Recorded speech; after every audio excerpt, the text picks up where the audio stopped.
नमस्कार मु त्रिविक्रम आपन स्वागत करुच्ची मो चैनल ऑल ओडिया टेक को। आज आम यह वीडियो रे 15टी आश्चर्यजनक अजଣା कथा जानिबा।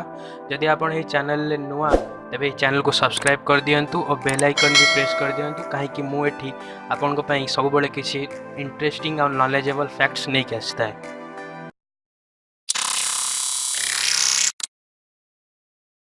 प्रत्येक वर्ष विश्व रे साप ठारो अधिक लोक महुमाछीर कामुडारे मृत्युवरण करिथांती। स्त्री लोक माने गोटे दिन रे पाखापाखी 2 गुण अधिक थर आखि फड़काई थांती पुरुष लोक मानक ठारू।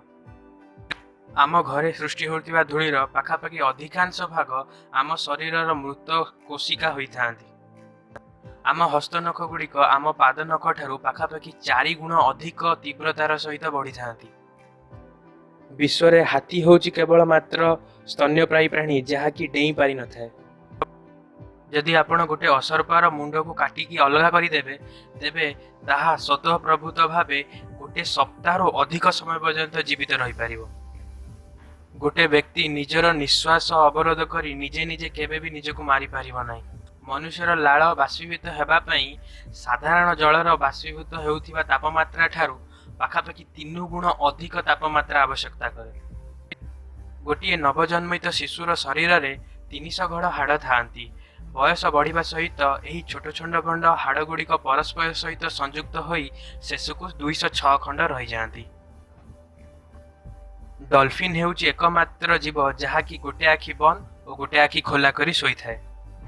गोटे कुकुड़ा सर्वाधिक उड़ीथिबार रेकर्ड हेउची 13 सेकेंड। विश्व रे पेचा होउची एकमात्र पक्षी जे कि नील रंग देखि पारि थाए। गोटे जिराफर जीभ 21 इंच लंबा होता है जहाँ व्यवहार करी सी निज कान मध्य सफा करि पारे। गोटे ओटो पक्षीर आखि ताहार मस्तिष्क ठारू मध्य बड़ होता है। साधारणतः आमको जो हिका हुए ताहा 1 घंटा बा 2 घंटा मध्य भल हो जाए, किंतु चार्ल्स ऑसबर्न नामक व्यक्ति को पाखापाखी 69 वर्ष जाए हिका होइथिला।